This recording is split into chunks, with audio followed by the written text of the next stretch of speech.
दोस्तों स्टोन के ऊपर सीएनसी वर्क हो जाने के बाद अगला जो स्टेप आता है वे ये होता है उसके ऊपर जो थोड़े थोड़े रफनेस आ गया है उसको रिमूव करना।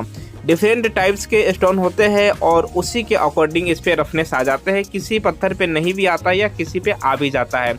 जिस पत्थर पे ऐसा रफनेस आ जाता है उसको क्या करते हैं, सैंड पेपर की मदद से इसको अच्छे तरह से रिमूव किया जाता है ताकि इसका जो फाइनल जो लुक है, जो फिनिशिंग है वे हमारे सामने आ सके। और जब ये पूरी तरह से तैयार हो जाता है तो कुछ इस प्रकार का दिखता है।